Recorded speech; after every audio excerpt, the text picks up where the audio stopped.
It's Friday, April the 1st, and you're tuned in to the TNIAB podcast. I'm Vince. I'm Anthony. And this is the Geek Chic Culture Show. We talk about all the cool things in the whole wide world. Happy April Fools, everybody. We didn't fool you at the top of the show. No, we didn't. But you know what? This week has been pretty entertaining. I don't know about you, but I woke up Monday morning, checked my feeds, and let me tell you, my timeline fucking slaps. With what? Oh, I guess the joke just went right over your head. What, now? Is that your fool? Did you fool me because you're... No! Will Smith! Oh, yeah! I thought that was like 2 weeks ago now. Dude, what have you been doing? Are you so busy God. that was this week. That was this week? That was this week. Bro. Dude. That's... What's wrong? Who...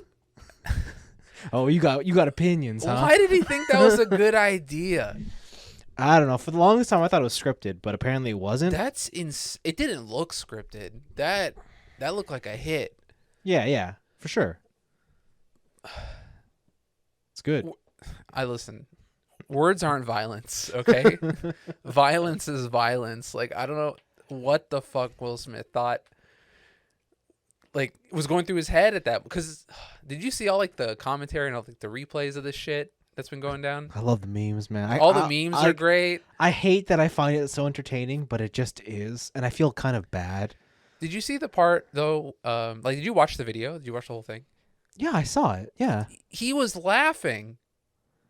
Yeah, at the and beginning. then looked at his wife and was like, "Oh, I can't laugh. That was a mistake." Yeah, because his wife has a real, hair loss condition. You're just bald, dude. Like, it's not... Everyone was treating it like you had, like, stage 4 cancer. It's just like, okay. A disease is a disease, man. Come on. It's not. It's definitely not. But what? It's A not disease is a disease. What are you talking about? Are you saying that, like, alopecia is on the same level as, like, leukemia? No, but it does affect people. Like, you can't be emotionless like that. Come on. Yeah, but also, you're a comedian who's been paid to roast people in the audience. The whole reason to have a comedian at those events is to like bring the people who are in the limelight down a little bit. Yeah, but not because of they have a condition that they've been struggling to go through something. Like, if you had an actual like disability that you struggle with on a personal level, I wouldn't rip you for it. I don't believe that, but no, I wouldn't. Like, if you talk to me in confidence, you're like, yeah, I'm struggling. Like, I wouldn't rip you for it. Like, if I knew it was something that really bugged you, I wouldn't, like, pick at you for it. Like, I pick on you for shit that I know you can take, but, like, if it's serious shit that bugs you, I'm not going to, like, I've never done that to you. Even if that's the case, yeah, right? And even if there is if you were in a situation, say I did have a disability, yeah, I went to, like, a comedy show, yeah, right? And some guy made fun of me for, like, you went to the comedy show with the knowledge and the risk of, like, that shit happening. And he was making fun of everybody in the audience. Someone else had already made for sure, made an open relationship joke about their relationship beforehand, but it was a woman. You think Will Smith should have went up and slapped that person? No. Okay, then.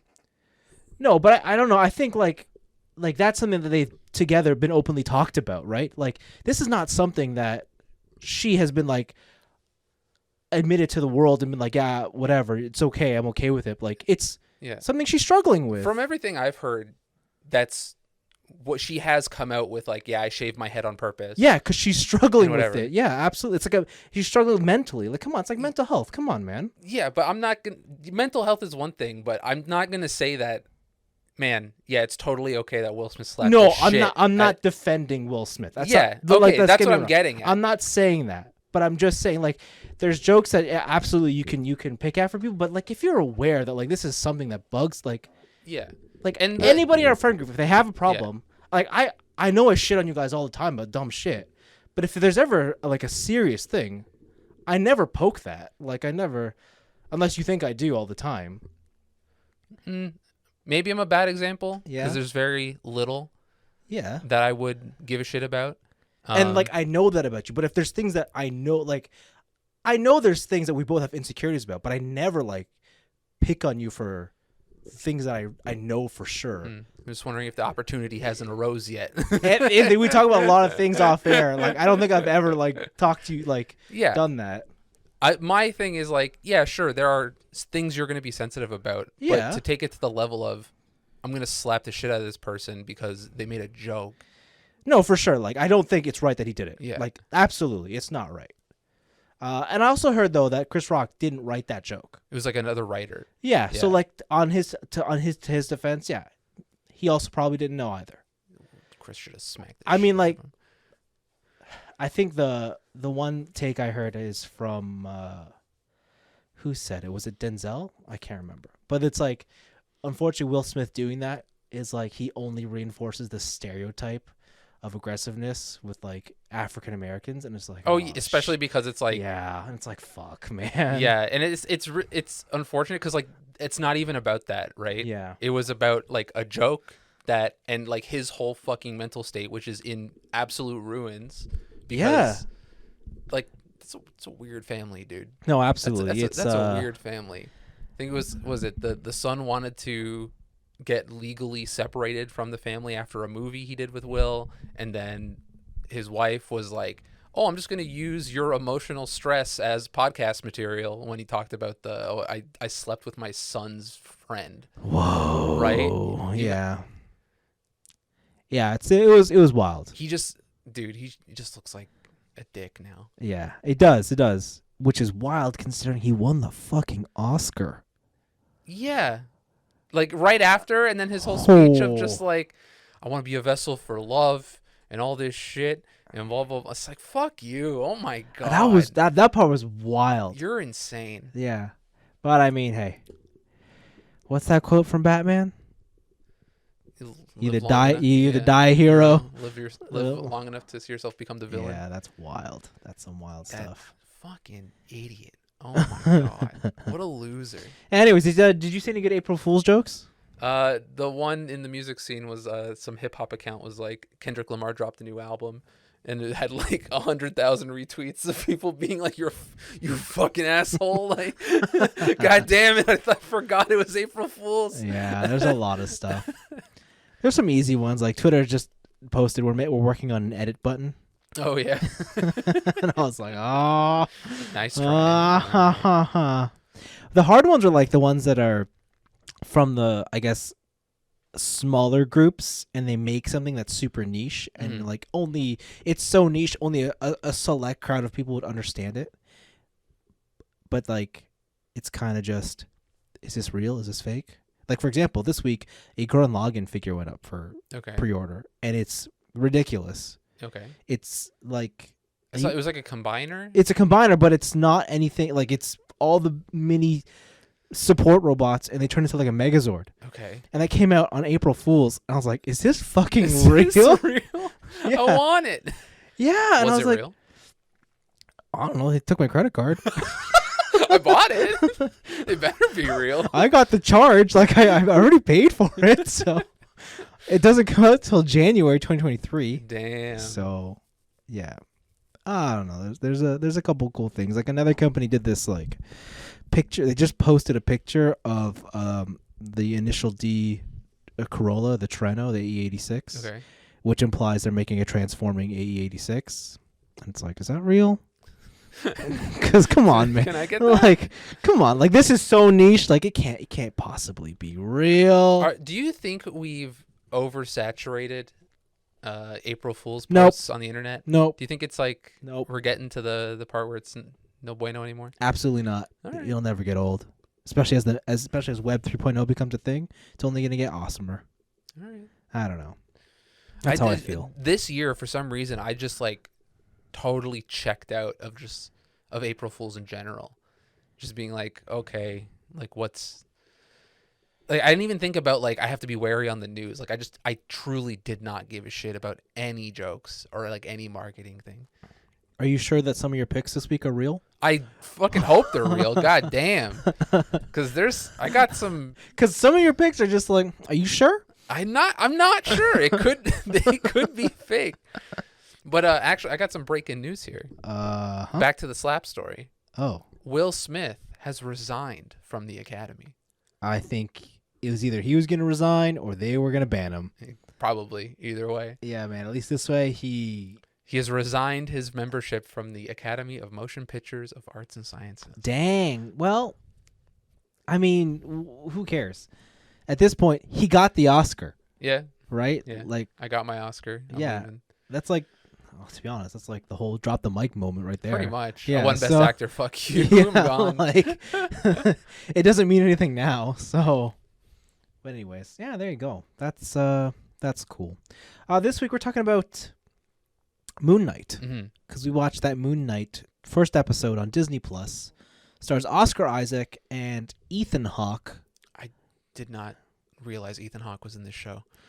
Yeah, the thing is, I can never remember what I've seen Ethan Hawke in. Like, I remember him as a very prominent character actor in the 90s. Yeah. I could not tell you what he's been in recently.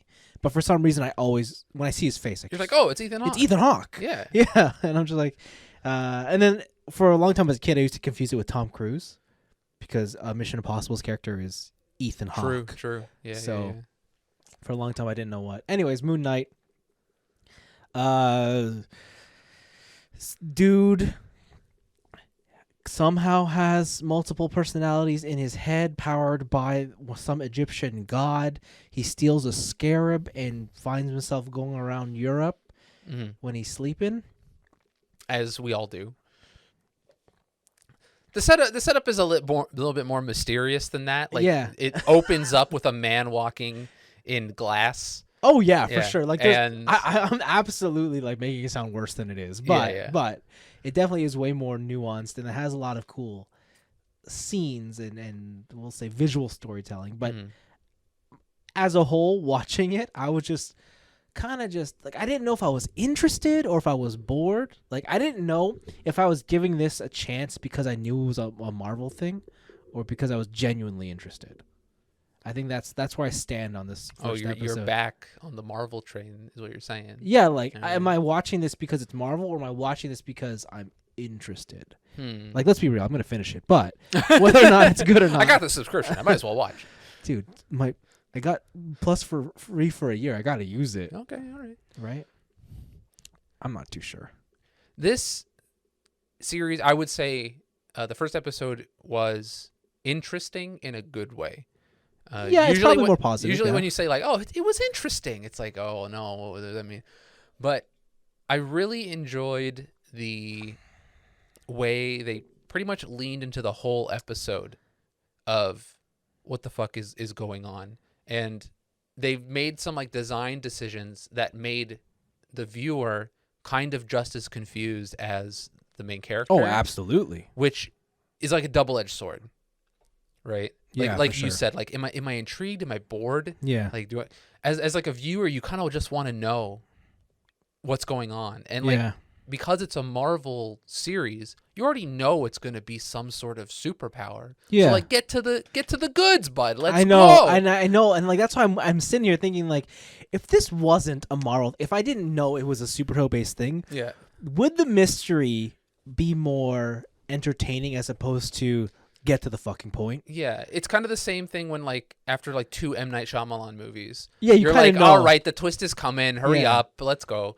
Right? Absolutely, yeah. And your preconceptions kind of fuck with it, but the choices they made, especially when it came to the early parts where you're unsure if this person has multiple personalities. Yeah, and they do the thing where he, like, blacks out and then reappears, and you don't get to see the series of events that happen when the other person or the other personality is taken over. I thought those were really cool. That's obviously going to be like an episode 1 only thing, because at the end of the episode they introduce, like, the other personality, and whatever. And they introduce Mark. Yeah, Mark.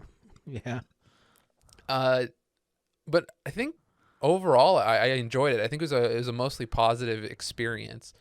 It being what was that, like an hour? 45 minutes? Yeah. Standard TV show, yeah. I like the risks they took with episode 1, spending pretty much 43 of the 45 minutes keeping the people in the dark. Yeah. And that was pretty cool. And if they kind of experiment with that kind of stuff in the other episodes, that sounds pretty cool. It seems like an interesting series. Yeah, no, I'll give you that. Like, it is cool that they definitely kept it a mystery, because you're right, after this episode they kind of can't. Yeah.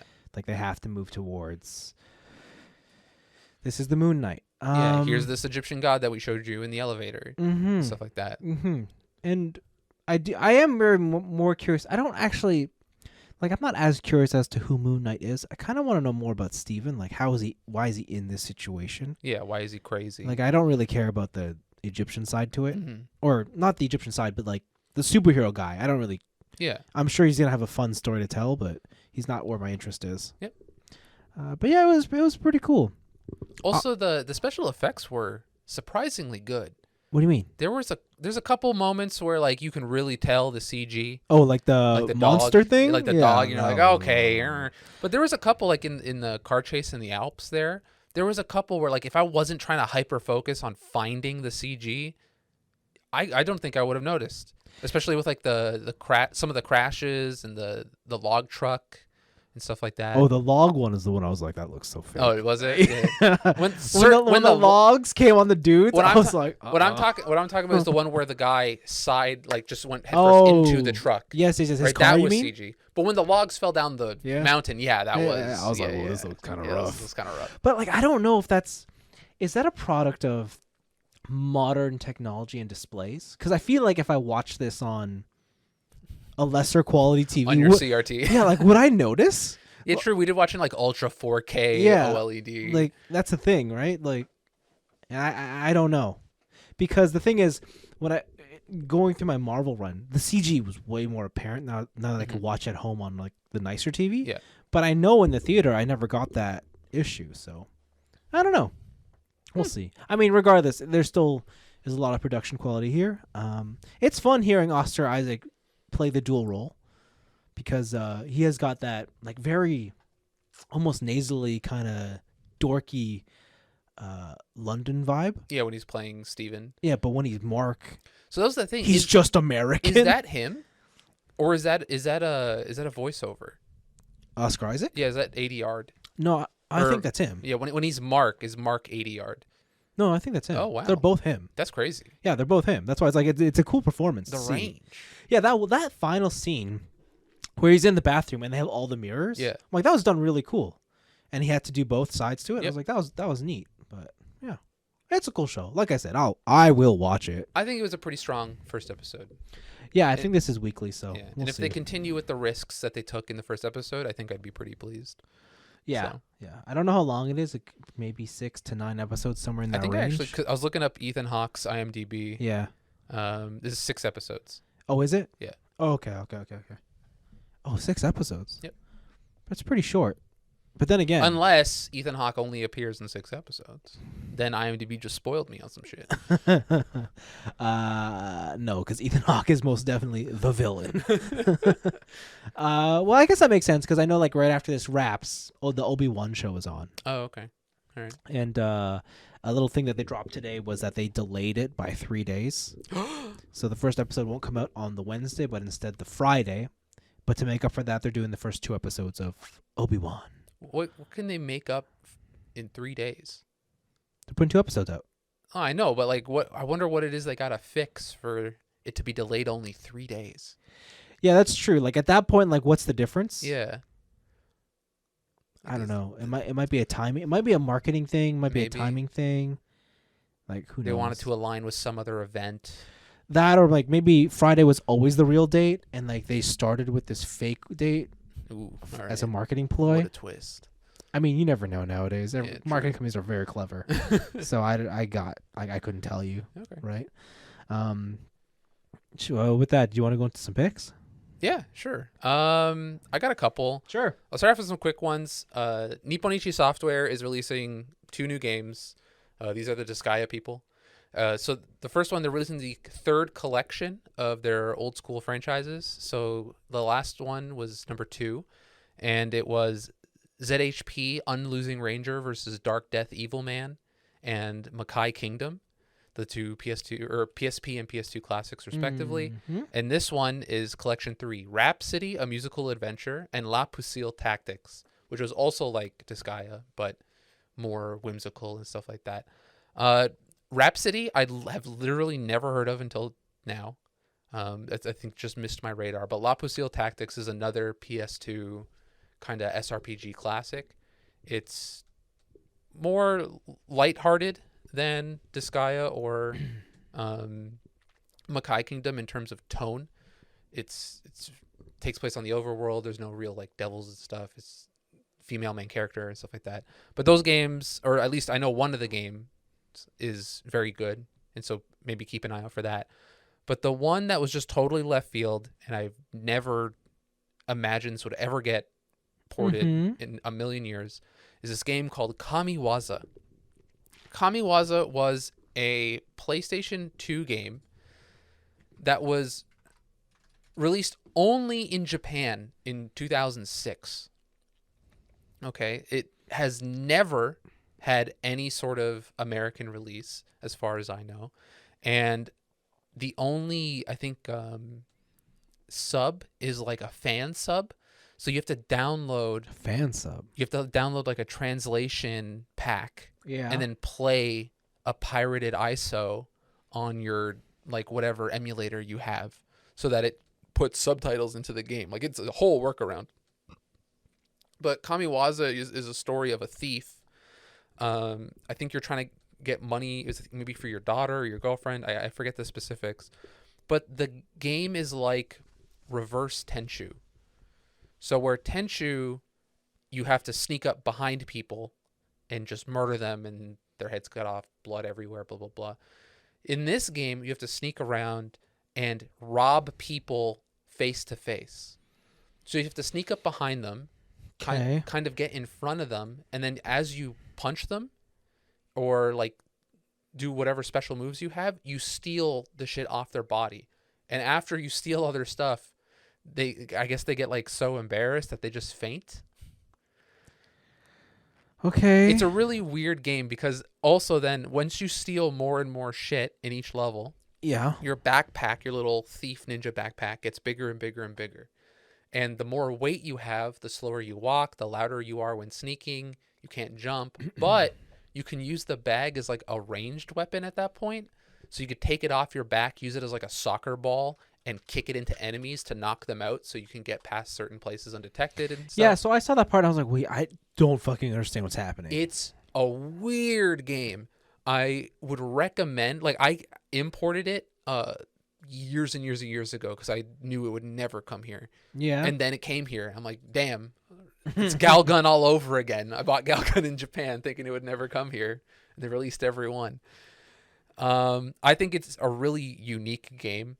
I don't think anything's really been made even close to it ever. So I would recommend checking it out on YouTube. I think there's a trailer on Game Trailers, so you can check that out. Final Fantasy XIV had their 6.1 trailer. This is the events that are going to be happening after Endwalker, where they're starting. Oh, that's why he looks so like a bum. A newfound adventure. So they're having a lot of hints at the start of a new story, of a new expansion. And I still got to play Endwalker, but it looks pretty cool. There's a lot of great raids in there that look like changing up stages, a lot of cool mechanics. They showed off a little bit of the new PvP, smaller PvP. So hopefully that fixes the PvP issue in that game. And what seemed like a teaser at the very end for a new ultimate raid. So raids in that game, how they work is you queue up for a raid and you can go in, but you can go in unsynced, which means like say I want to do a level 60 raid and I just want to farm for the mount. Yeah. I can face that boss as like a level 80 person or a level 90 person. And they're level 60, and so I can just solo the raid and try and get the old content, right? But ultimate raids, they're very special because they're meant for like the hardest of hardcore raiders. And there's only 3 of them in the game right now, and you can only do them synced. So it doesn't matter when that... These are the hardest ones you said? These are the hardest raids in the game. There's only 3 of them.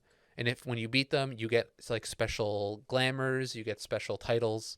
So if you see someone rolling around with like whatever, one of those ultimate raid titles, you know they're hardcore at the game. Yeah. And so this one is going to be I think it's the Knights of the Round boss from the 2nd expansion, Heaven's Ward. Okay. And it seems like they're going to make an ultimate version of that. Sounds cool. Pretty cool. After that, let's just a couple quick ones. So One Piece Odyssey is coming out. It's the 25th anniversary of One Piece. Coincides with like the latest chapter of One Piece finally actually dumping lore, like actually explaining shit of the wider world. And it's going to be a One Piece RPG. So this is canon? It's an original story created by Oda. So yes. But it is doesn't take place. It's like the movies basically. Oh man. It's a movie, right? It's like the My Hero movies. I guess yeah, for a video game, sure. Fine, you know what? I'll accept it. Yeah. The big thing here is like I mentioned, that the story is written by Oda. But it has no bearing on anything. But it has no bearing on anything, just like an anime movie would have no bearing on anything that happens. Fair. I guess I can see in the it. main content. I guess, yeah. They didn't really show any... Well, they showed only gameplay, but they didn't show how that gameplay is manifesting. Yeah, there's another One Piece RPG that came out a couple years ago. It was pretty open world. You could like stretch your limbs and like fly across rooftops and shit. Was it good? I heard good things. I never played it. But I would imagine it's some sort of improvement on that. But this one, like, you can play as the whole crew, and that was enough for me to be like, you know what? I might try this one, because the other one was like you only play as Luffy. Oh yeah, this one you have a party. Yeah, you can play as Robin, you can play as Nami, you can play as Chopper, you play as everybody. Who's the guy with the sword? Zoro. Sorry, Zolo. I don't want to get copyrighted. Zolo. Oh man. Oh no. Fucking Zolo. I know, right? So that looks pretty cool. Keeping on the manga front, Shueisha, the manga publisher, has decided, you know what? We've been around since the 1920s. All right. 1925 we were founded. We got big ass properties, dude. We got One Piece, we got Jujutsu Kaisen, we got My Hero. It's time to make a games division. So Shueisha always worked alongside other game developers when creating games for the franchises they own, of course. Yeah. And so they have decided instead that they are going to make a new company called the Shueisha Games Creator Camp. And they are just strictly going to get into, I think is it development or publishing? I can't remember, but they're already slated to have a couple titles released this year. Okay, now Shueisha, can you just let me know, they're just a publisher? I believe so. So they don't actually, like, you said they're manga publishing studio, so who exactly do they have under their... So, like, it's not like in games where, like, you have a developer and then you have the publisher, right? Like, when you're the publisher of your book, you own those rights. Yeah. Right? So, they have, what is it? Like, Oda, so they have One Piece. They have, who's the Jujutsu guy? Akutami? Like, all the people that have their manga licensed under Shueisha is able to use those properties for other ventures. Oh, okay, no, I just looked it up. They have the entirety of Jump. The entirety of Jump? Yeah. Oh, I didn't know that. Damn. Published by Shueisha include Jump magazine line. Okay, so they own anime. Which includes Weekly Shonen Jump, Jump SQ, V Jump, Seinen, Weekly Young Jump, Grand Jump, and Ultra Jump. So they have everything. They have anime. Along with... oh my god, it keeps going. Shogakukan and Viz Media. They own Viz? So... God damn. That's a... I guess, yeah, why not? Why aren't you making games yet? I guess, yeah, why not? So, yeah, they're creating their little games thing. This doesn't mean that they're going to be making, like, AAA, multi-billion-dollar games. Yeah. They probably will start off with some mobile shit, especially if they announce the firm this week and they plan on releasing some titles this year. Yeah. So I'm gonna holy moly. I'm gonna imagine there's some gacha in there. There's gonna be some Japanese gacha games popping up. That's wild. Okay. Well, okay. But hey, maybe we'll get another Jump Ultimate Stars. You know, maybe one day we'll get. Okay, if we got another Jump Ultimate, where would you want it? I think it does. It kind of has to be on the Switch, right? Does it? Because then you have the touch controls for putting all your cards onto your panel. But did they do one on the PS4? Did they? Oh, that one, Jump Force? Yeah. Oh, that's trash. That's technically the spiritual successor. True. I'm looking for more like 2D arena style video games. That shit's dead. Like a good party game, like a Smash Brothers. Like Mario Party? Ooh. You know what? I might play an anime Mario Party. Who wouldn't? True. All right. I could use like fucking my Bankai on Zoro. I'd do it. That sounds like a great game. That sounds great. Actually. All right, Iris. That's pretty good. All right, that's pretty good. So that's a big announcement for the anime. And they have a couple things planned for this year. Yeah, a couple things planned for this year. Wow. But also, again, no notes on like what it is, if it's going to be outside of Japan. So maybe you get yourself a VPN and download some Japanese gacha games. I'm good. Dude, there's a JoJo's Bizarre Adventure gacha game, but it's only in Japan. And I was like, I should get a VPN. Maybe I should do that. Almost get a VPN. Almost did it. And then I realized it was a gacha game, and I'm like, I shouldn't do this. E3's canceled. Okay. Again. Surprise. So at the beginning of the year, E3 had officially canceled their in-person event. Oh, okay. And this week they're like, nah, it's just all gone. No digital event either. They're coming. They say they're coming back in 2023. I mean, but at this point, who cares? Yeah. It's just I'm just personally sad. I think that I'll never get to go to an E3. I think trade shows. Well, I think specifically video game trade shows are gonna be a thing of the past. Like by the very nature of the medium, there is absolutely no reason to have these in person, right? I think trade shows will be probably exclusive to industries where, like the physicality of it has added value. How dare you? All right, the physicality of video games have added value. No, there isn't. Right? There isn't. You and me watching a reveal on Twitch is the same as you and me sitting in the audience watching the same guy making the thing. Sniff some plastic. All right. No. It's just unfortunate, but that's the way the world is moving. Do you think that E3 will actually be back next year? Or do you think it's no? Over? Yeah, I kind of think it's done. I think it's done. Even because who's still there? Like Sony's not there. Nintendo's not there. Nintendo was like, I think, the first one to bail, right? Yeah, I know Microsoft is there, but they're on the back foot. So yeah, so I don't think it's going to be a thing that we are going to see. I have no doubt that in that time frame, the companies will all have big announcements because the summer lull will continue to exist. Like, yeah, absolutely. Because there's no games coming out, they're going to announce the games that you're going to be excited for the holiday season. Yep. I think that's inevitable. But yeah, goodbye. So long. And then the last one I have is currently my game of the year. Vampire Survivors had a roadmap overview. What did you say? GOTY? Why? This game is real good, dude. I don't know what to tell you.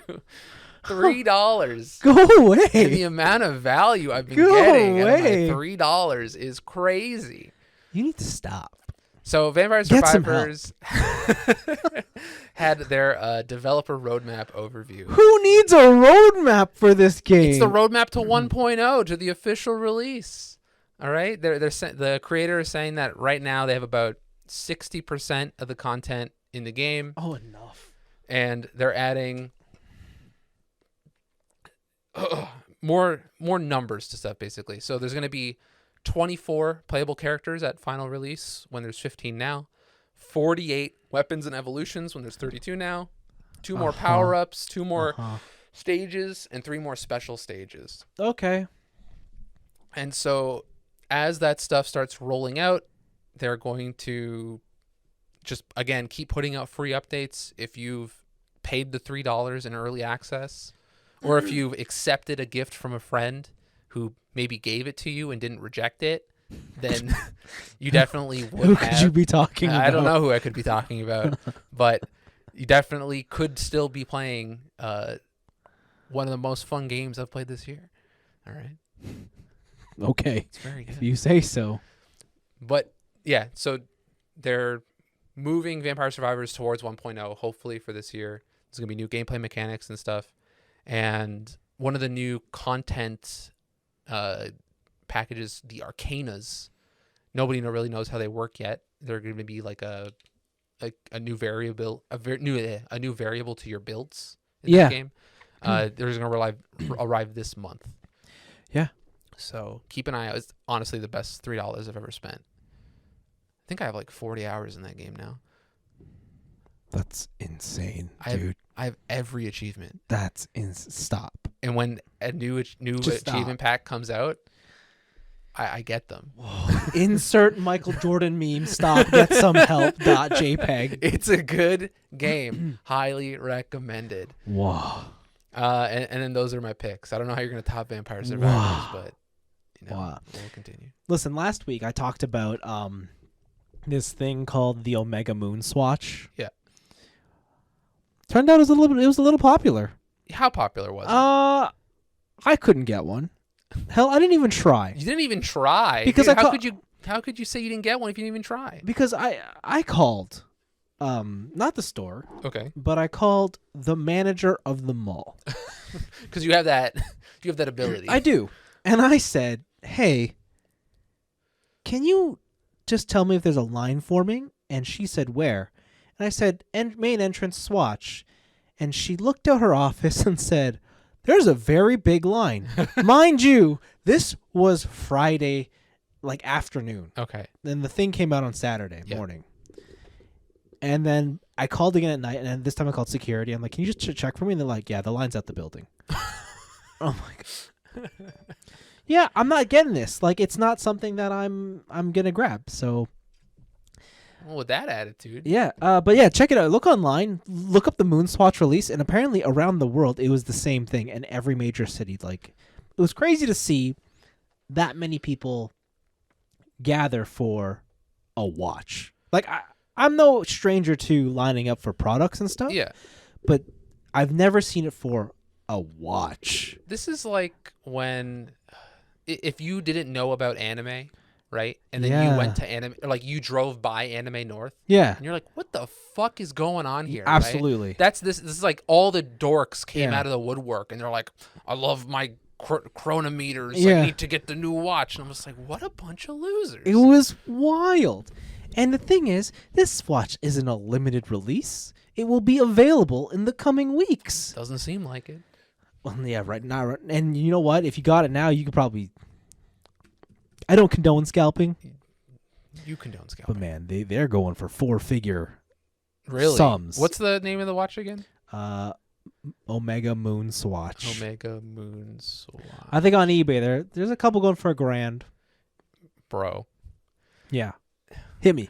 What Mission to Pluto. Yeah. 3 bids. These are people bidding. Yeah. $862. That's the worst one too. That's Pluto. That's the worst. That's one. with a bid. This one has 2 bids. Yeah. So someone has already bid $1,025. For what?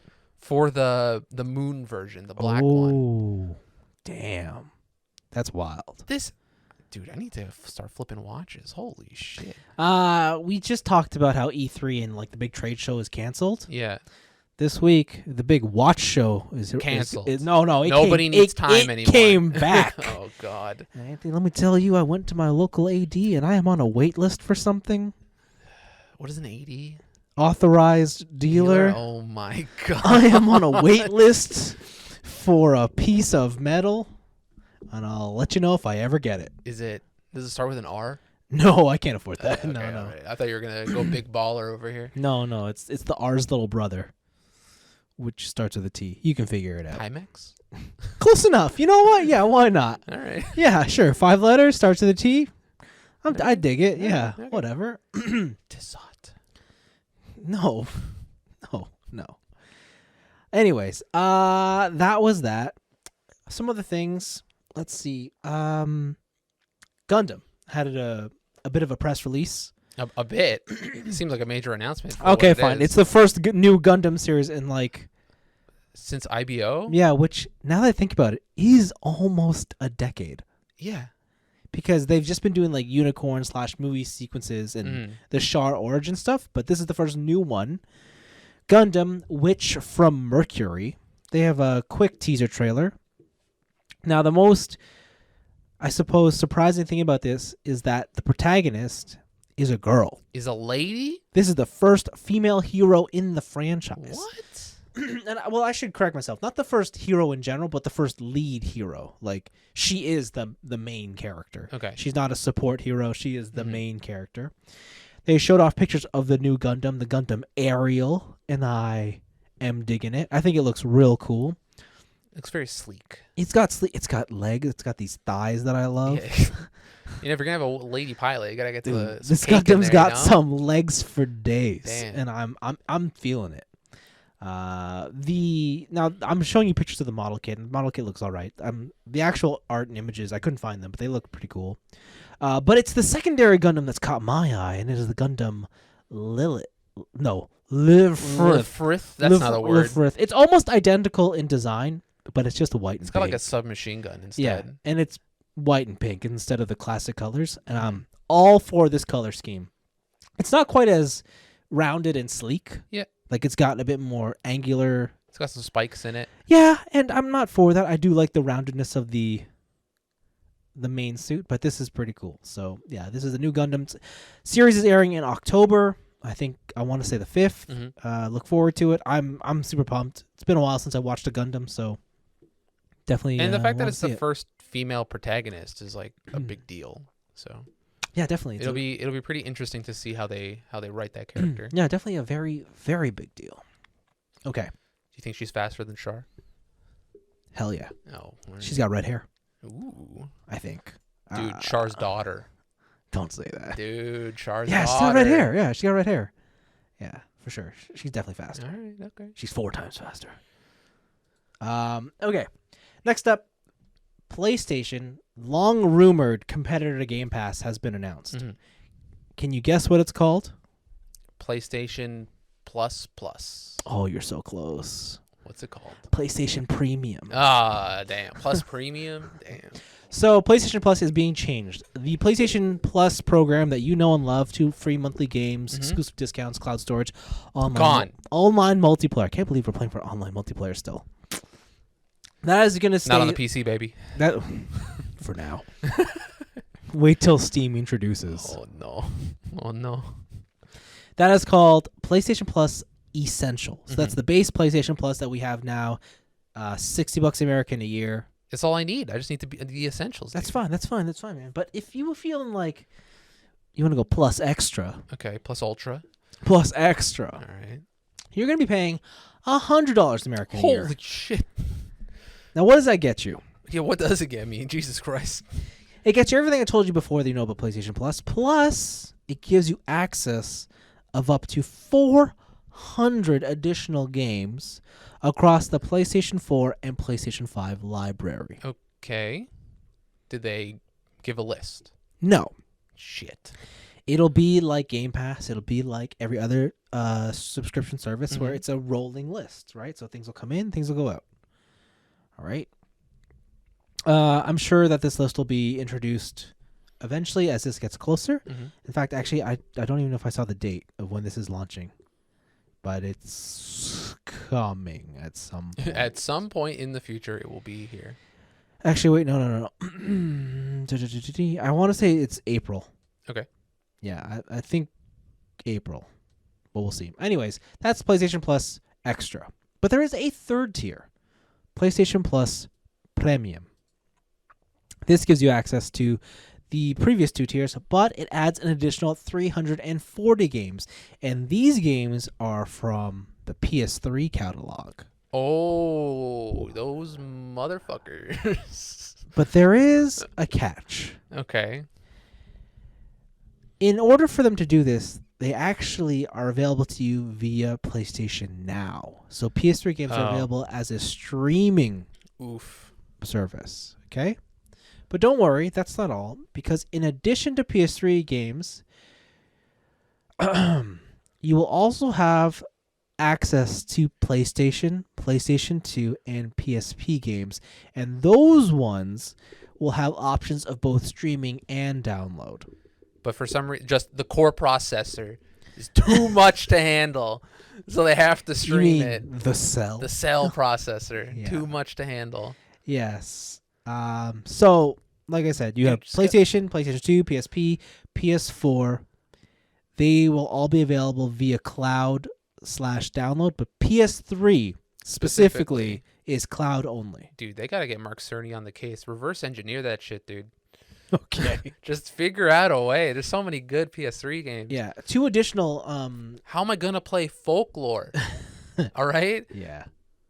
2 additional, I guess, services with this tier is if you're on the PC and you don't have a PS5, you can actually do this to remote stream your game to your PC.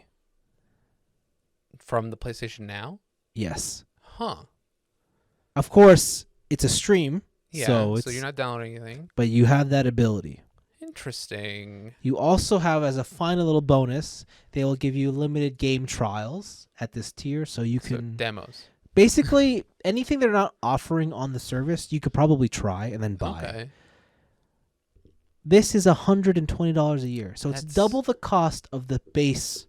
That's a lot of money. The base. That's a lot of money. The pricing is weird because the base is $60, the middle tier is $100, and the final tier is $120. They've definitely priced it in a manner that's like you might as well just go for premium if you're going for anything else other than the base. Yeah. Personally, I don't really care about the back catalog of games. How dare you? So I'm gonna stick with my yearly subscription. I'm gonna reserve judgment until I see a list of some sort, because I want to. If it's just like, here's every PS2 Madden. Oh, it can't be. It can't be. Yeah. It can't be, because they say it's only it's 340 additional games across PlayStation 3, PlayStation 3, and PSP. So it can't be like that. They have to have select stuff, I'm sure. How many versions of NBA Street do they have? Who knows? Who knows? All right. But yeah, that's the new PlayStation Plus coming soon. I think that's a play that they kind of had to make. I think Game Pass was so crazy that there's no way they could just leave it unchecked. They did. Yeah. However, they have one differentiating feature. Did you catch what it was? The cloud stuff? No. Sony will not give you access to their exclusives on day one, like Game Pass. Game Pass. Interesting. Like that's the big draw of Game Pass, right? Play Halo New games come out. Yeah. You immediately have access. And Sony has said they're not doing that. For whatever reason, that's not in their business plan. Fair enough. I suppose they're Sony. They're the biggest players in the game. They don't have to do that. Maybe they think that their back catalog is strong enough to warrant it. Could be. Could be. I don't know. But that is definitely a thing. It's... I'll be real. I don't have enough time in the day to get full value out of either this or Game Pass, so I'll probably just stick I was gonna to the say, you know status who's quo. gonna love this shit? Streamers. Like, oh shit, the 500 games at my fingertips. Let's go. Yeah, like I have to redeem my free Game Pass subscription, but like I don't know what I'm gonna do with it because it's kind of like Netflix. Like I pay for Netflix. I maybe watch it like twice a year.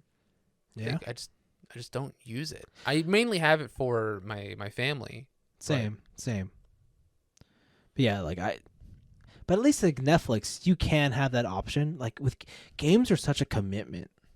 Like they're such a time sink that it's hard to get a real value out of that. Right? So, oh well. And then my last pick is, hey, remember that time when Pokemon announced that they're going to have 9th gen this year? Yeah. For a holiday? Yeah, I remember that. And we're like, yo, that's crazy if Nintendo had both Pokemon and Zelda for the same holiday season. Yeah, what a great holiday season. That's wild. That would make the Kids would Switch love the that shit. best thing ever. And then the dark, the glass half empty view was, it's probably because Zelda's getting delayed. Well, Zelda... Are you telling me that a video game in 2022 would get delayed? Anthony, I'm unfortunately the bearer of bad news. Oh my god. Zelda Breath of the Wild 2 has been delayed. I'm so shocked. To spring 2023. I'm shocked and appalled, honestly. I'm not shocked with the delay. I am more curious about what this means for the Switch, in that, is this still a game launching on the Switch standalone, or is this a game that's bridging Switch 2? Like, is it going to bridge a generation? Maybe. Like, are they pulling the... Wait, was it Breath of the Wild? But the Breath of the Wild get on the Wii U? I think it was Twilight Princess. Twilight Princess did GameCube and Wii. GameCube to Wii. And then they had to switch. They had to mirror the game because Link is left-handed. Was Breath of the Wild only on Switch? I think there's a Wii U copy of Breath of the Wild as well. So I guess I wouldn't be surprised if Breath of the Wild 2 bridged to Nintendo consoles. So the Switch was released, what, 2017? 2017. So this will be 2023. The This will Switch be Lite year was 6. 2019. Yeah, and then 2021 was OLED. It's getting long in the tooth. Yes. It's getting long in the tooth. Yes, I think so too. Yeah, I could see that happening. I could see maybe because spring. That'd be. They'd have to announce something this summer then. Like in lieu of E3 during one of their directs, they'd have to be like, well, new Switch coming out in the holidays or something. Probably, I wouldn't doubt it. Yeah. I don't know if maybe they wouldn't even do it for the summer though. Maybe they would announce it like January. Well, you think it's gonna be like a Dreamcast situation, and it's out today? Could you imagine? That'd be crazy. Could you imagine? Listen, I'm not. I don't want to be the bearer of bad news. All right. But that was the last console Sega ever released, so maybe it'd be nice to have some build up. Some hype. I don't know. Who knows? That would be fucking sick, though. Sonic Adventure 3 exclusively on the Switch 2. That would be wild. That would be so... If that was their launch title, I'd be like, what the hell? Shenmue 4. How dare you? How dare you? Choo Choo Rocket 2. I'd be so pissed. It'd be like Power Stone is a launch game. Yeah, Power Stone 3. Man. Hell yeah. Oh, I'd be like, damn it. They got me. I gotta buy a fucking Switch. They fucking got me. God damn it. Yeah. All right, Breath of the Wild 2 is delayed. My last one's a little bit just for me. As you know, I think I've talked to you. You want me to leave? No. I'm in the market for a new car. You're always in the market for a new car. Even when you bought your car, you're like, I should probably get a new car. Yeah, probably. But it's now at the point where I need to sell this car. Okay. Because the market's too hot. The market's crazy. My cousin just sold his car. Yeah. And he told me, he's like, yeah, they paid me $4,000 more than I bought it. Nice. And I was like, what the hell? And what did you buy? He's like, I bought an SUV. I went full dad mode. I'm like, you suck. Oh, God. I'm like, dude, you're younger than me. How come you don't have a family? Like, what the hell? What do you need all this space? Yeah, for? what do you need what do you need a CX-5 for? That's terrible. I'm like, he's like, because space. For what? And the winter driving, I'm like, shut up, man. It's got a front wheel drive, dude. Like, shut up. Anyways, yeah, so I got to sell my car. And this past 2 weeks, I've been really doing the numbers. Yeah. And I've been visiting dealers and whatnot, and I'm pricing out a Toyota GR86 to replace my existing Toyota Corolla hatchback. Okay. I'm really hyped for it. Looks pretty cool. I want to get it. It's pretty cool. But just last night, Toyota announced we're bringing the GR Corolla to North America. Just to clear this up, this is basically the Fast and Furious version of the car I currently own. Yep. It is 300 horsepower, 4-wheel drive, wide body kit, cool spoiler. Short shifter. Yep. Is it manual only? It's manual only. Damn. It's kind of like, in my head, it's kind of like the ultimate Corolla. It's the ultimate Corolla, but it's kind of like, I don't want to say the ultimate car, but is realistically, it is the kind of car I would absolutely buy in a heartbeat. Mm-hmm. Like, if you ask me today, what car would I buy if I could only have one car? GTR. No. It's a Volkswagen. It's a Golf R. What? Yeah. That's the best car. Gross. That's the best car money could buy today. Dude. It's a hatchback. Blech. It's sensible, but it's super fast, 4-wheel drive. Glad you don't care about the environment. Absolutely not. God. And Toyota just announced this car, and I'm looking at it, and I'm like, yeah, that's it. That's the one. That's it. It's literally just my car, but it has 3 exhausts and a better spoiler, wider haunches. Did you make this your background? No. Or just full? Oh, you just full screened the picture. Okay. Okay. I was like, Jesus Christ, you really want this car? No. It's like fatter in the front. It's got bigger rims, whatever, bigger, uglier face. Looks very round. Yeah, I know. But that grill is disgusting. It's got to eat air. Okay. That's not. Do you know what it needs to do? suck in the air. I know, but for the turbo, so ugly. The twin turbo. It's got a twin turbo. Absolutely. That's gross. Yeah. Anyways, Corolla. I know. The fact is, are those okay? What these? Do those pass the water bottle test? Yo, they're all real. Those three exhausts are all real. Real triple exhaust. Those are three real triple exhausts. You know what the cars have triple exhausts? The Honda Civic Type R and the Ferrari F40. Those cars have triple exhausts. One in the same. One in the same. One in the same. I couldn't tell those cars apart even if I wanted to. I know. GR4. That's a throwback to one of my favorite cars, the Celica GT4.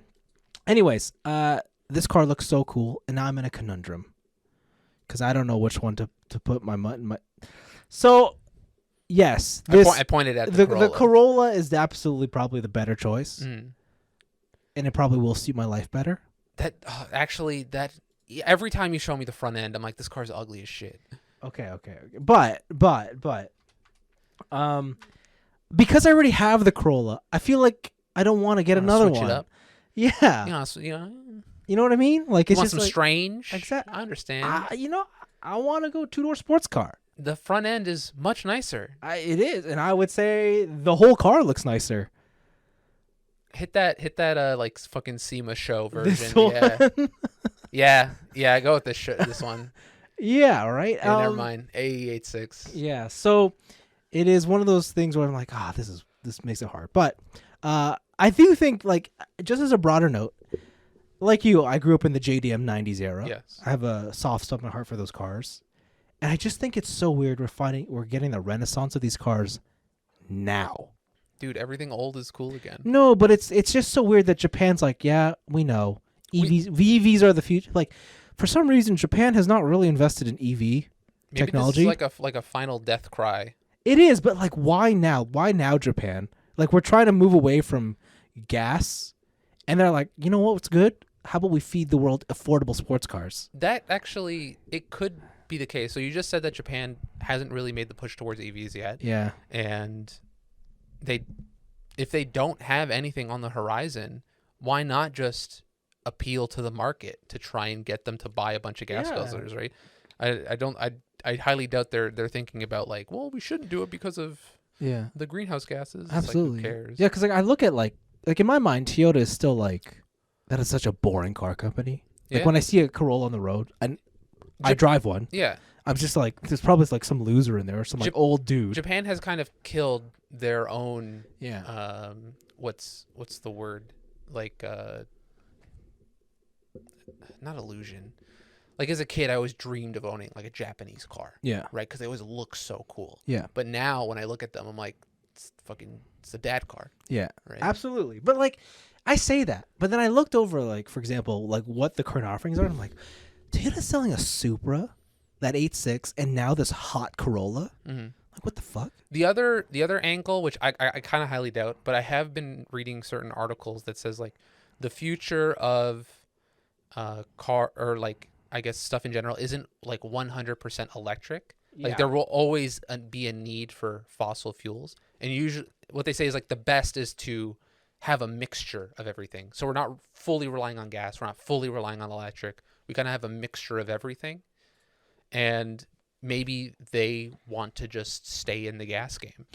Yeah, but I just don't think it's just weird. Yeah. Right? Like, but yeah, like it's so crazy. Like, I got an email about how Nissan has the new 400Z, and I'm like, oh, that's a car that's coming out. Yeah, that car looks sick. Honda's about to launch the new Civic Type R, which, by the way, have you seen the new Civic? No. I don't like the look of it. It just, like, that looks like such a pedestrian car now. It looks like an Audi knockoff. Yeah. Like an Audi BMW knockoff, but I will, you know. Why is the front looking like it's squished? So I think their design marketing team said that, like, the previous Civic was too boy racer, and a lot of the audience wanted them to tone back the aggressiveness on the styling, but they ended up with something that just looks so like forgettable. The back looks nice.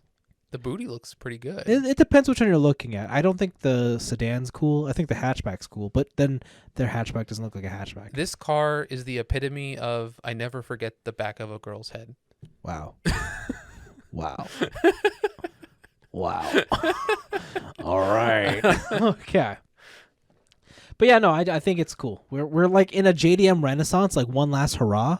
Hell yeah. And I think if you are into that kind of stuff and you have the means, and I really hope, go for it. I really hope that this means that Japan is kind of upping their design game in terms, because like once we get to EVs, right, it's just going to be, it's a battery.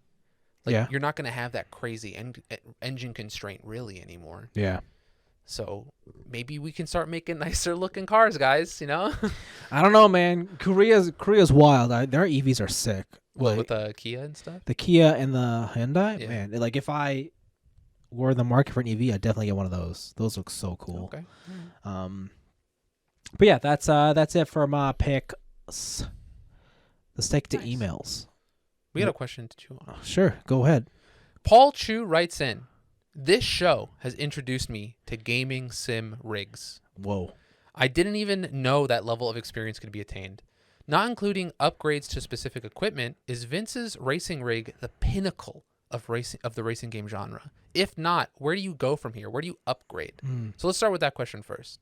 Where do you upgrade from here, Vince? Okay, so to quickly answer this, no, mine is not the pinnacle. I would say mine is like, if playing with a wheel at your desk is like entry level, then what I have is probably mid to high range. Intermediate. Yeah, I'm nowhere near the top. For one, yes, I have like this super ultra wide screen, but the top end racers have triple screens. Triple ultra wide screens. No, just triple 16:9, because you end up getting still more space, and they're angled so that you could have you can see the sides of your car as well. Motion platforms. I don't have a motion platform, so when you turn, the whole rig moves with you. That's crazy. That's some Palladium shit. Yeah, so like you could start at the base level. Base level being D-Box, and it's not cheap. It's a $5,000 investment to get motion, and then the super like upscale ones go all the way to 20,000. And if you want one that tilts forwards, backwards, side to side, up and down and stuff, and it basically spins the whole rig with you and the screen. Insane. I think those are closer to $50,000. Yeah, you need like you need a dedicated space for it. That's nuts, right? I don't have ambient lighting that goes with the game. Yeah, so like some people have it so they have lights above them, and so if you go under shade, the lights will like turn off to like. But if I go under like a street lamp, yeah, that's nuts. Or like if you're in sunlight, yeah. What the? So people have that. Like I don't have that. I have one bass shaker that's just right in my seat, so I could feel like rumble strips. Most people, or not most people, a lot of people have like 6 of them. Like they'll have like each corner of the rig to represent each wheel, and then they'll have one in the brake and one in the pedal, so you can feel when ABS kicks in. Yeah. And you can feel. What the fuck? Like there's a lot of different things you can do. Like honestly, if you want to just keep spending money, you can. In terms of like, and then we put that rig inside a real car, and the windshield is the screen. You wouldn't believe how many people are like. I'm on like a Facebook Marketplace group, and it's just like, here is the interior from a Hyundai Genesis coupe, like just the front dash. Like, they're like, I'm giving it away for free. If you come pick it up, it's yours. What the hell? And people just install actual car dashes into their rig. Yeah, that's so that crazy. Like they go for that next level immersion. Oh my god. Like I hooked up the speedometer to the game, and the speedometer goes up. Saw like some guy, like he has the it's a newer Ford Focus, and how newer cars have like the big display for your instrument panel, or not your instrument panel, but like your center console. Like how my car have like the touchscreen thing.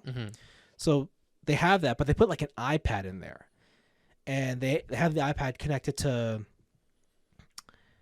telemetry, and so that'll feed you information about your car in game. That's wild. So it's just that extra level of immersion.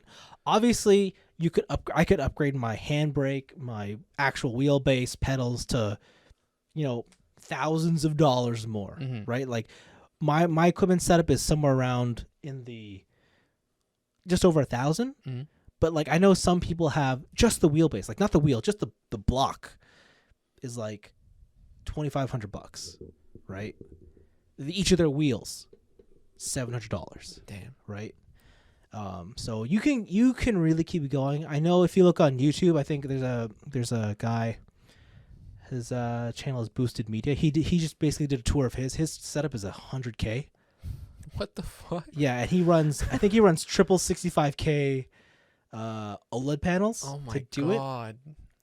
But even he can't max it because the 3090 is not strong enough to power all. So we got to SLI that shit together, baby. So we'll see. But yeah, like there's definitely a lot. Like if I really wanted to, if I wasn't like, if I had nothing else to spend my money on, absolutely I could keep going. Mm-hmm.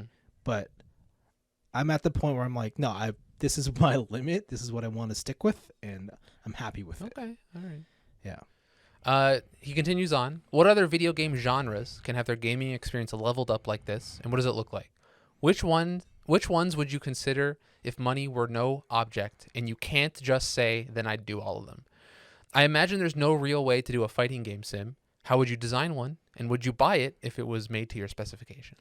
So the thing is, I'm not too deep into the fighting game sim, but I am surprised I don't see a lot more people who just make custom cabinets. Yeah. Right? Like I for some reason I just thought that would be a natural thing to do. So fighting game sim, to answer his question, is you buy an arcade cabinet. Yeah, because like I always, like you and Blade would always talk about it too, like just buying like fucking buttons and shit. Yeah. Right? And like I get that. That's similar to like the mechanical keyboard segment, but I am surprised that more people just don't go all the way with it and just build out like a specific cabinet. Yeah, I think maybe a lot of it is just space. Yeah, you're right. Like when you do these things, you do have to dedicate space to it. But yeah, to answer Paul's question, like in fighting games, like obviously you're not gonna have like a haptic feedback suit, so when I get punched in the stomach, well, why not? I get cracked, right? Well, why not? Well, why not? Right? Like the fighting game sim is just go fight people. Yeah. But yeah, there's like arcade stick customization is crazy. And am I gonna get Sanwa buttons? Am I gonna get Hori buttons? Yeah, Sanwa. That was. Am I gonna get a ball top? Am I gonna go Korea style? Get the bat top? You know, Am I gonna get American straight straight layout? Oh yeah. Or Japanese curve layout? Yeah. Am I gonna get the LED buttons so when I press them they light up and shit? Well, of course. Am I gonna make my own box? You gotta. Like, there's so many ways for you to customize Arcade 6 now, and that's really the extent of like a fighting game sim. Another game that I was way into that had the level up experience was Guitar Hero. And that's right. I forgot there were like pro instruments. Yeah, so they came out eventually with like pro drums and pro guitar and stuff. And the pro drums, where you played the 1 snare, 3 toms, and 2 cymbals, or was it 3 cymbals?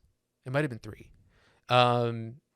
You could just hook up a electric drum kit. That's what I remember. Like I remember it was like the API was out so that you could just use your electric instruments. Yeah, you would just have to get this like MIDI to USB converter that they sold, and it would translate whatever your drum brain is, like the little computer portion of the electric drum kit, to the game. Yeah. And then you could just set all the pads to whatever color you wanted. And you could do the same thing eventually with guitars. So now you have things, what's that Ubisoft one? Rocksmith. Yeah. Where you just plug in a guitar. Yeah. And you don't even need to plug it in anymore. You just have Rocksmith on your phone. And the phone microphone is good enough to pick up your guitar playing. And the game will tell you, hey, you're playing like dog shit. Hey, you're playing good. So. Yeah, it's wild. That stuff, like, I think as technology moves forward, we are going to get more and more sim stuff. Yeah. Right?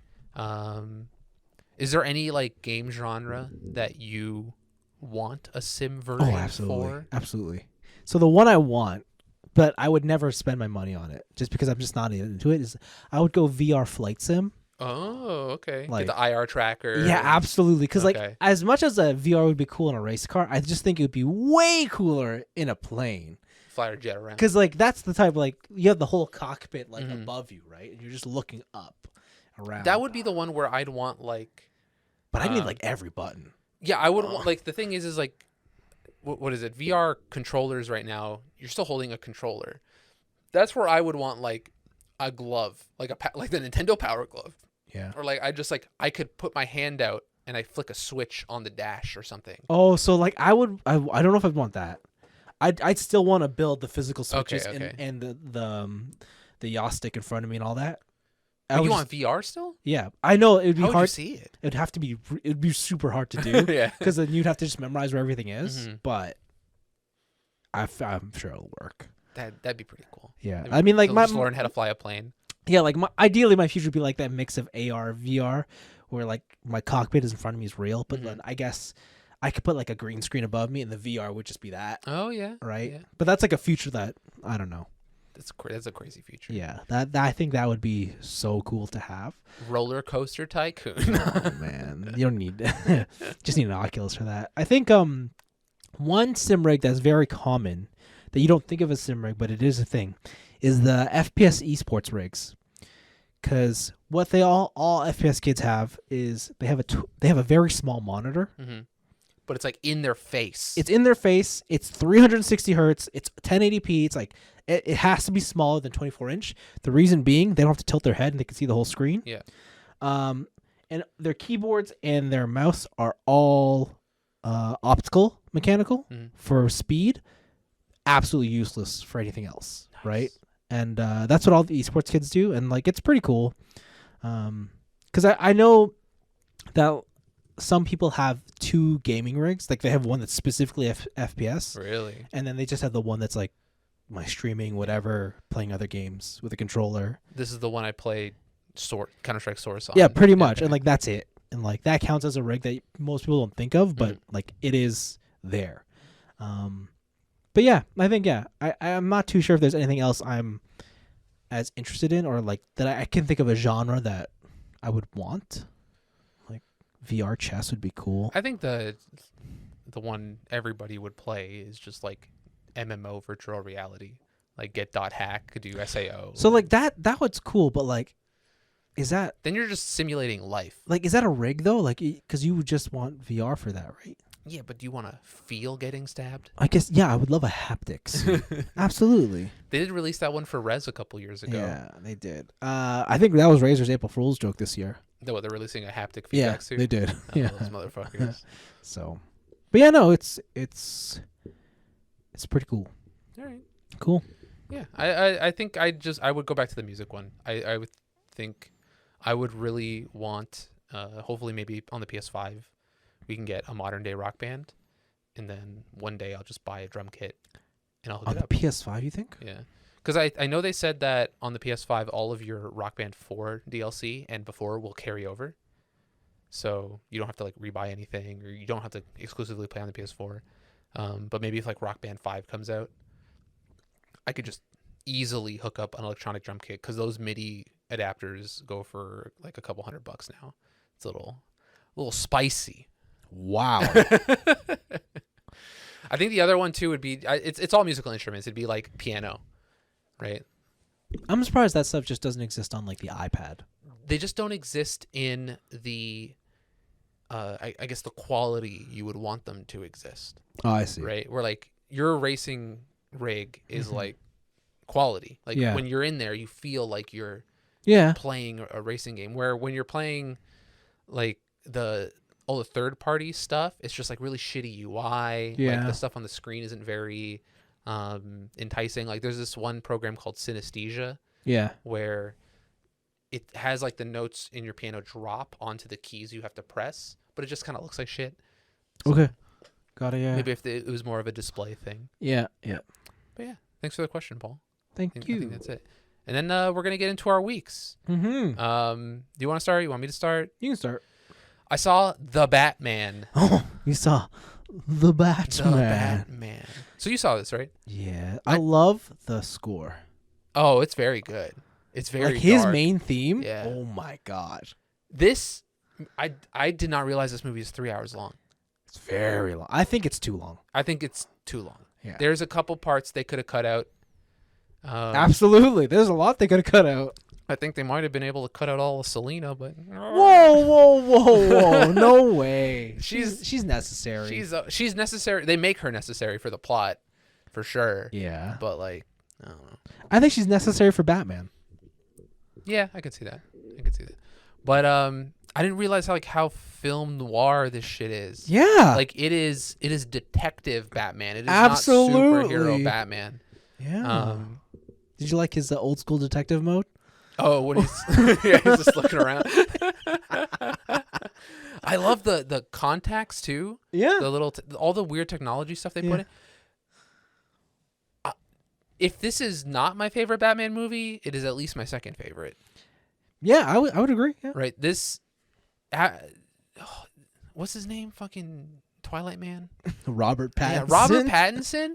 That's a good Batman. Surprisingly a good Batman. He's an amazing Batman. Because you expect Batman to be like this no-neck jock, just yoked out of his fucking mind, right? And Robert Pattinson, he's pretty ripped for this character, but he's not like a Ben Affleck, right? He's not just like my neck combines with my jawline. Yeah, and I think it helps that like his suit has armor, but it's not bulked up. Yeah. Yeah. And it looks so sleek and like all the different when he takes the bat knife out of his chest and stuff. He's got the utility belt, but it doesn't look like a cartoony. Some books are cartoony bullshit. Yeah. The Riddler is fantastic. Oh, Paul Dano. Oh my god, so good. And how dark they get with everything in this show or this movie. I did not expect it to get that gruesome. Like it was like a couple levels away from like The Killing Joke, but they play with the darker side of Gotham. They play with the darker side of Batman and just like the futility of crime, like stopping crime, and also like the question of do these people exist if Batman didn't exist? Yeah, like is the difference he's making actually good? Exactly. Yeah, and he has to question himself. That's great. It's especially solidified in like the first scene when he fights the gang in the subway, and the guy he saved is like, "Please don't hurt me." Yeah, and you're like, "Oh, this is what this movie is gonna be like." Yeah, don't you love how it starts and Batman's already there? Yeah, yeah. You know, like they have the little like Bruce Wayne's parents died. It was just like a newscast. Yeah, like, and they kind of like hint at like, "Oh, Batman's a thing." Yeah, yeah. You remember Batman? Yeah. This is the origin story. It's still here, right? There's almost like nothing to hate about the movie, maybe other than the length. But this is definitely, I think, if you're not going to watch this in a theater, I think you're kind of missing out. Yeah, for sure. I feel like this movie is filmed to be watched in a dark, isolated space on a giant screen. Absolutely. Like, do not watch this movie during the day. Like, if it's on streaming, like, get some blackout blinds or some shit. Like, watch it in the dark. It's so gritty. Yeah. It's dirty. This is the best thing to release from like DC in a long time. Maybe since the Nolan movies. Yeah. Like this is a fantastic movie. Loved it. I think so, yeah. Was there anything that like I remember you talked about it before, but what was it that stood out? What was it about the movie that stood out to you? Nothing. I just like that how it didn't feel like a superhero movie. It was just like a detective noir film. Yeah.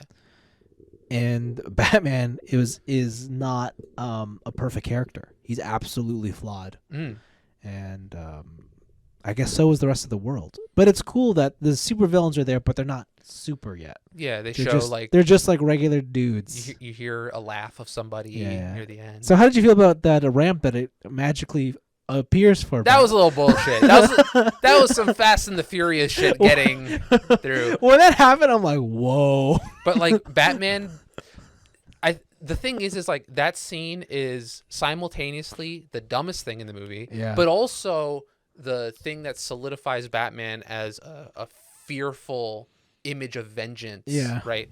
Because when the Penguin is in his car and he's like, I fucking got you.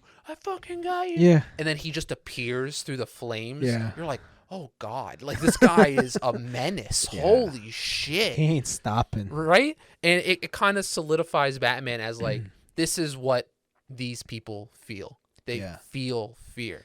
Yeah. Right. And you kind of get it at the beginning when they're like, everybody, they see the symbol and they think I'm hiding in the shadows or whatever, right? And you're like, okay, that's kind of corny. But like during that scene, when he's just like, no, I'll kill you. Like, I'm coming for you, motherfucker. Yeah. Like that solidified it for me. Yeah. I'm a big fan of Michael Caine, but I really liked Alfred from this movie. I forget his name, the suit actor. Oh, the guy who played Gollum? Yeah, the motion cap. Andy Serkis. I really liked him. He's just a good actor. Yeah, and I do like his relationship with Robert Pattinson, and I especially love, like I said this before, but like when Batman is in the suit and he's talking to like his quote unquote allies, he doesn't use the voice. He's just Robert Pattinson. Yeah. It's like, hey guys. Yeah. Or when he called the house during the one scene. Yeah. And he's like, where's Alfred? Where's Alfred? But he's not using the Batman voice. Like, yeah, but he's in the suit. Yeah. And he's in the Batmobile and you're like, oh, this is like, he's just a human. Yeah. Yeah, it was great. I really liked it. The murder mystery, how everything intertwined with each other. Yeah. And every time you're like, okay, this seems like a dead end. And you're just like, nah, this had the one secret that we've been missing the whole time. Like classic noir, classic detective. I know. I love how he comes to that entrance of the club like 5 times in the film. And it's like a different version of him every time. The second one was my favorite. And he's just like, do you know who I am? He's like, you're Bruce Wayne. He's like, absolutely. Yeah, I want to see this guy. And then the other twin comes and he's like, oh shit, it isn't. They're like, oh fuck, it's Bruce Wayne. But when it's Batman, they're like, nah. That was a good recurring gag. I like that. Yeah. But yeah, that was a great movie. Honestly, it didn't feel like 3 hours to me. Mm-hmm. I went to go see it with my mom. Yeah. Because she was like, oh, I want to check out the Batman. Oh, she I must have. I was like, not, do you really want to? Did she not like it? She was like an hour in, and then she's like, something's going, what? And then she looked at she's like, this is a 3-hour movie? And then I was like, this is a 3-hour movie? What the fuck? And I was just like, well, strap in. You made me sit through your period piece that one time. But for her, it was like, it was really interesting because she didn't have any critiques necessarily of the movie being bad, but it was more like it was too dark for her. Like tonally, like she was expecting Marvel, right? Yeah. And when it came in and she was like women being beaten and like crime rampant through the city and corruption and all this, she's like, this is not what I thought this was gonna be. Yeah, no. And I told her, and like I told her the storylines to like the Killing Joke and stuff. She's like, what the fuck? Like, like I'm like, this isn't even that bad. Yeah. So it's definitely a different Batman movie, and it's what DC needed to do. Yeah, it's pretty cool. It's really, really good. Very cool. And then I finished No More Heroes 2 twice. Wow. Good job. I talked about No More Heroes 1 last week, and I did have some complaints about going around the open world, doing all these jobs and stuff. No More Heroes 2 fixes all of those problems. They've switched the driving around Sand to Destroy on your bike to basically quick travel points, and all of the jobs you do have been completely remade into 8-bit video games. So whether you're training at the gym or you're doing an odd job to make money, they've created retro games for you to play instead of kind of doing tedious 3D space puzzles and stuff or whatever. It streamlines the game a lot, and while it does cut down on the total playtime, it makes it a much more streamlined and enjoyable experience. I forgot that in this game you get to play as people other than Travis. Oh, okay. Yeah. So I think I remember, yeah. You get to play as Shinobu, who was the second boss in 1. And you get to play as Henry, who was the secret boss in 1, who is your Scottish brother. Right. You're right. And the story kind of pokes fun at the absurdity of violence in video games, but also at itself. And it becomes like a fourth wall breaking, self-referential thing that is, while doing the thing, it's making fun of itself. Yeah. But it does it with great execution. So it doesn't really feel like a cop-out like certain things do. Like where I know we've talked about like certain movies and games here where it's like, yeah, if you make fun of the thing, but then you're doing the thing badly, it doesn't really work, right? But this thing makes fun of the thing and then does it well. So I had a lot of fun. So I beat the game, and I was like, you know what? I had a ton of fun. I'm going to try and 100% this. So I beat the game on bitter mode. And bitter is mode? Yeah, so it's mild, sweet, bitter are the difficulties. Oh. And so bitter is the one you unlock after you beat the game. And so I went through a new game plus, skipping all of the cutscenes. Obviously cuts down on time a lot. But the hard mode really exemplifies some of the weaknesses in certain bosses. In that they're just cheap. They're just cheap, dude. Oh my god. There's 3 phases to the final boss. Yeah. I was stuck on the second phase for 3 days. 3 days? The shit was so hard. Oh my god. Because eventually once you get them down to a certain amount of health, they unlock like a new moveset. And if you're not like frame perfect on certain dodges, you just get comboed. And as you get up, you get comboed again because you get hit in your get up animation and they start their attack again. If you delay your get up for too long, the character has a grab move, which just does a shit ton of damage and you have no chance to recover.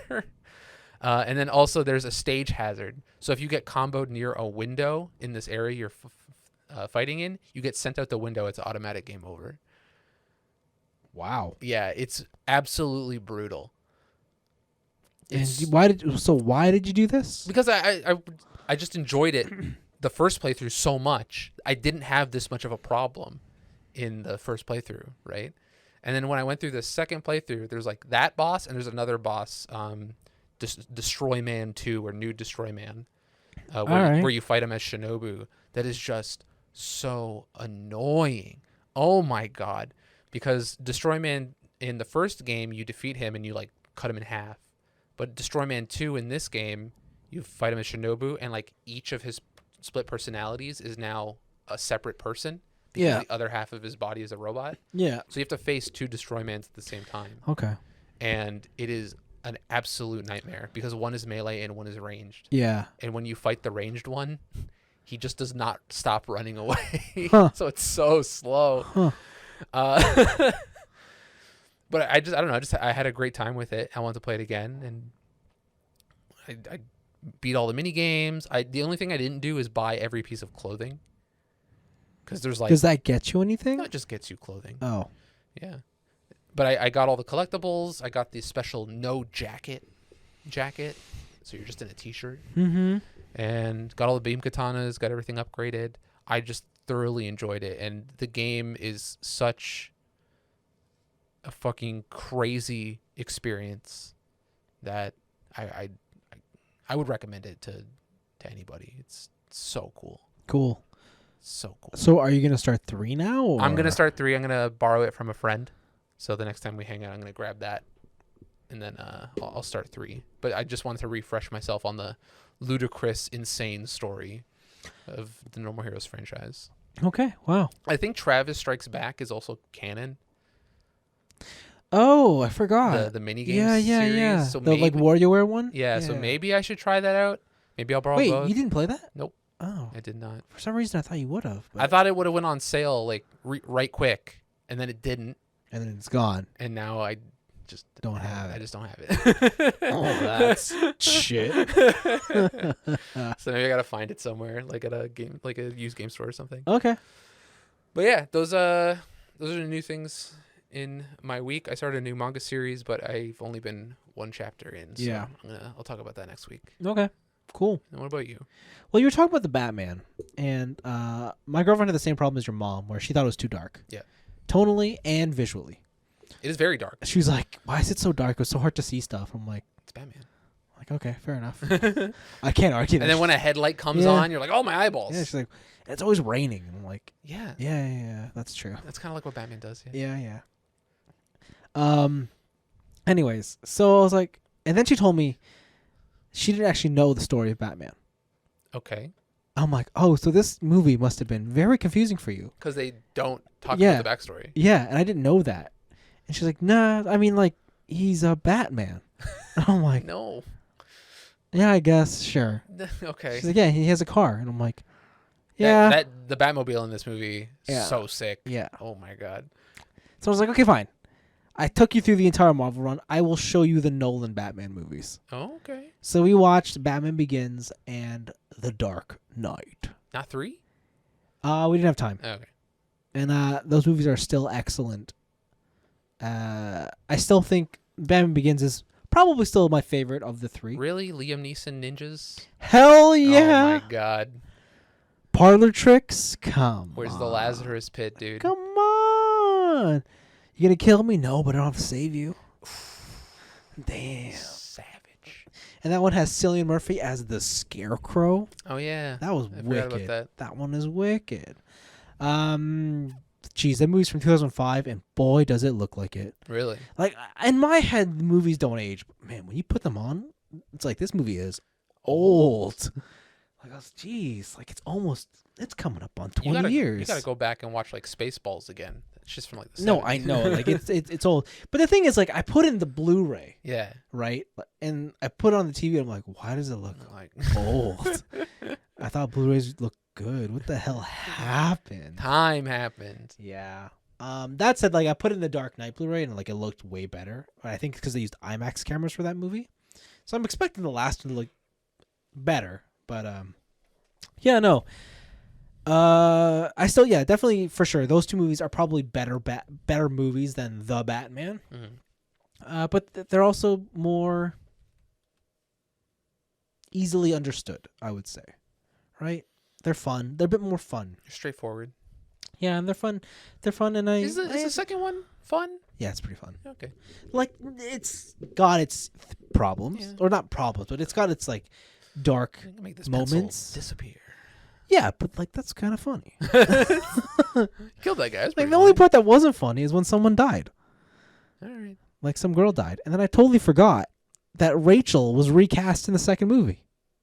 Was she? They went from Katie Holmes to Maggie Gyllenhaal. Oh yeah. And I was like, what the F happened here? That's an upgrade.